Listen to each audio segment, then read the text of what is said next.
మాకు 46 జియో బాధితులు గ్రామీణ విద్యార్థులు మేము మెరిట్ స్టూడెంట్స్ ఒక్కొక్కరికి 125 129 130 మార్కులు వచ్చినా కానీ ఈరోజు గాంధీ భవన్లో ఖాళీ చెప్పులతో నిలబడ్డాము. 70-50 మార్కులు వచ్చినోడు ట్రైనింగ్ చేస్తుండు. Constable training TSPSC special battalion పోస్టులు. యాక్చువల్గా బెటాలియన్ పోస్టులు అనేది యాక్చువల్గా స్టేట్ వైజ్ కట్ ఆఫ్ ఇవ్వాలి.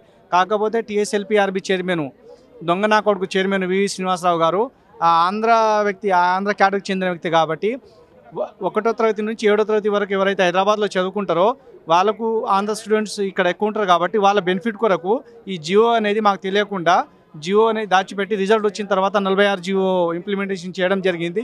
దానివల్ల ఈ బెటాలియన్ పోస్టులు అనేది స్టేట్ క్యాడర్ CD1 CD2 కాకుండా డిస్ట్రిక్ట్ వైజ్ ఇట్లా డివైడ్ చేయడం వల్ల మాకు గ్రామీణ విద్యార్థులకు 130 మార్కులు వచ్చినా కానీ అన్యాయం చేయడం జరిగింది. ఈ కాంగ్రెస్ పార్టీ అధికారంలో లేనప్పుడు మా ప్రభుత్వం వస్తే 46 జియో బాధితులకు మెరిట్ స్టూడెంట్కు న్యాయం చేశామని చెప్పేసి ఈ అధికారం వచ్చి కాంగ్రెస్ పార్టీ అధికారం వచ్చి దాపు 1 year అవుతుంది.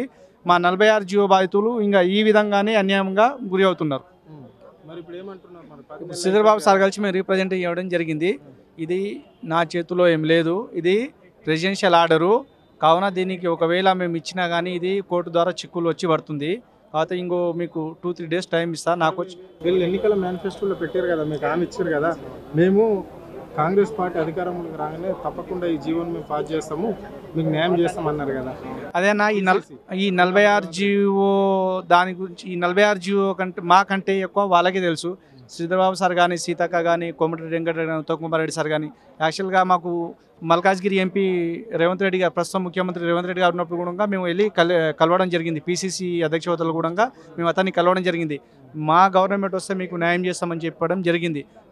కాకపోతే వీళ్ళు అధికారంలో వచ్చినాక మాకు విస్మరించడం జరిగింది. దాదాపు 10-12 నెలలు అయిందన్న. మేము కోర్టులో గెలిచిన కేసును కూడా వీళ్ళు కావాలని ఓడగొట్టారు. గవర్నమెంట్ కాంగ్రెస్ గవర్నమెంట్ ఇన్వాల్వ్ అయ్యి మాకు కోర్టులో ఓడగొట్టడం జరిగింది. పోలీస్ డిపార్ట్మెంట్కి సంబంధించిన హోంశాఖ కూడా సీఎం దగ్గర ఉంది కదా, దాన్ని ఎట్లా చూడాల్సి? అదే నా ముఖ్యమంత్రి గారు మా అచ్చంపేట చెందిన ముద్దుబిడ్డనే, నల్లమల్ల ముద్దుబిడ్డనే, కానీ మాకే అన్యాయం చేస్తుండు. మాది కామారెడ్డి డిస్టిక్ అన్న, బాన్స్వాడ నుంచి వచ్చినాం. ఏంటంటే ఇంతకుముందు TRS గవర్నమెంట్ అనేది 46 జియో తీసుకొచ్చింది. వీళ్ళు అధికారంలో లేనప్పుడు మేము 46 జియో మా ప్రభుత్వం రాగానే వెంటనే రద్దు చేసి, కాంగ్రెస్ ప్రభుత్వం రాగానే వెంటనే దాన్ని రద్దు చేసి, మీకు ఇంతకుముందు ఎలా ఉండనే state wide cut off CD1 CD2 అలాగే గ్రామీణ ప్రాంత విద్యార్థులు నష్టపోయినలా. ఇప్పుడు సిటీలో హైదరాబాద్లో ఉన్న విద్యార్థులకు 60, 70, 80 మార్కులకు జాబ్ వచ్చింది. మేము ఒక్కొక్కరం 125, 130 వచ్చినా మాకు జాబ్ రాలేదు. అదే అడుగుదామని ఇక్కడికి వచ్చినాం. ఇంతకుముందు మీరు హామీ ఇచ్చారు కాబట్టి ఆ హామీని నెరవేర్చమని అడుగుతున్నాం. ఇంతకుముందు మీరు ప్రజాభవన్కి దగ్గరికి వచ్చినట్లు నాకు గుర్తుంది. చాలాసార్లు వచ్చినాం అన్న, ప్రజాభవన్కి వచ్చినాము, ధర్నాలు చేసినాం. మేము చెయ్యని ధర్నా అంటూ లేదు, వెళ్ళని మినిస్టర్ దగ్గర అంటూ లేదు. ప్రతి మినిస్టర్ని కలిసినాం, లాస్ట్కు సీఎంని కూడా కలిసినాం. చేస్తాం దీని మీద కమిటీ వేసిరు, కాలయాపన చేస్తారు తప్పించి కమిటీ గురించి ఏది రిపోర్ట్ మాకు ఇస్తలేదు. అవుతుందని ఆశ ఉన్నది కానీ వీళ్ళు చేస్తారా చేయరా అనేది ఇక వాళ్ళ మీద ఉంది. చెయ్యకపోతే మాత్రం మేము దాదాపు 2000 మంది ఉండి నష్టపోయిన విద్యార్థులం. చెయ్యకపోతే ఏముందన్న, చేసిన దాకా వదలం మేమైతే ఈ ప్రభుత్వం. ఎందుకంటే ఏరికోరి తెచ్చుకున్నాం, ప్రజాప్రభుత్వం అన్నట్టు ఏరికోరి తెచ్చుకున్నాం. కానీ వాళ్ళే మాట ఇచ్చారు, వాళ్ళు నెరవేర్చకపోతే మేము ఎందుకు ఊరుకుంటాం? వాళ్ళకి జాబులు వచ్చినాయి మా ద్వారా, వాళ్ళు సీట్లలో ఉన్నారు. మాకు కూడా ఏదో ఒక జాబ్ ఉండాలి కదా. ప్రతి ఒక్క మినిస్టర్, ఇప్పుడు ఉన్న ప్రతి మినిస్టర్ మాకు హామీ ఇచ్చిన మినిస్టరే. సీఎం కాడికి వెళ్ళి సీతక్క హైదరాబాద్లో తప్పించి ప్రతి దగ్గర ఊర్లల్లో ఓటేయని వాళ్ళతో కూడా ఓట్లు వేయించినాం. అరే కాంగ్రెస్కి ఓటేపించినాం. వస్తే రేపటి భవిష్యత్తుకు నా మనమడ నా కొడుకు బాగుపడతారు వీళ్ళ జీవితం అన్నట్టు వెయ్యన వాళ్ళు కూడా వేసిరు ఒకసారి. ఈ 10 నెలల ఈ ప్రభుత్వం అయితే మాకు అస్సలు 1% కూడా నచ్చడం లేదన్న. ఎక్కడ వెళ్ళినా ఇప్పుడు కోర్టులో కేసు వేసినాం, కోర్టులో కేసు వేసిన ఏ కేసు కూడా గెలవలేదు. గవర్నమెంట్ ఇన్వాల్వ్ అవుతుంది, ఆ కేసుని తొక్కేస్తుంది. ఇంకెవరికి చెప్పుకోవాలన్న మా బాధ. మాది నల్గొండ నుంచి వచ్చామన్న. నల్గొండలో పోయినసారి మాకు TRS గవర్నమెంట్ ఉండే. ఈసారి మేము ఎలక్షన్ వాలంటీర్గా కాంగ్రెస్ కార్యకర్తల లెక్క పనిచేసినాం. జియో 46 అభ్యర్థులు కార్యకర్తల కంటే ఎక్కువ పని చేసినాం. మాకు హామీ ఇచ్చినారు, మేము అధికారంలోకి రాగానే ఫస్ట్ రద్దు చేసేది మీ పనే, ఫస్ట్ మీదే రద్దు చేస్తాం, మీకే హెల్ప్ చేస్తామని చెప్పినారు. ఇప్పుడు వాళ్ళు వచ్చి దగ్గర 10 నెలలు అవుతుంది. మాతో పాటు ఉద్యోగాలు వచ్చిన వాళ్ళు ఏమో ట్రైనింగ్లో ఉండి 10 నెలలు అవుతుంది. మేము వాళ్ళతో పాటు ఒక అడుగు వెనుకకుండి మేము ఇక్కడ 10 నెలల నుంచి ఇక్కడ ధర్నాలు చేసుకుంటూ ఉన్నాం అన్న. పట్టించుకుంటలేదు. పట్టించుకోవట్లేదు. మేము చెయ్యని ముట్టడి లేదు. ప్రగతి భవన్ పోయినాం, ప్రజాభవన్ పోయినాం, గాంధీ భవన్కి వచ్చినాం. ఇక్కడ నుంచి ముట్టడి చేస్తే మమ్మల్ని కొట్టిన రోజులు కూడా ఉన్నాయి. సెక్రటేరియట్ కూడా పోయినాం, మమ్మల్ని కొట్టిన రోజులు ఉన్నాయన్న. ప్రజల పాలనలో ఇలాంటివి ఉండవు అని చెప్పేసి గతంలో ఎన్నోసార్లు వాళ్ళు చెప్పారు, మంత్రులు చెప్పారు. ఇప్పుడు అంటే వాళ్ళు ప్రజలను పట్టించుకుంటారు కానీ విద్యార్థులను అభ్యర్థులను పట్టించుకోవట్లేరు అన్న. ఆస్పిరెంట్స్ ఉన్నారు. సరే ప్రజలకు ఇచ్చిన హామీలు చేస్తున్నాడా అంటే అది కూడా లేదు, ఏ హామీ లేదు. ఒక ఫ్రీ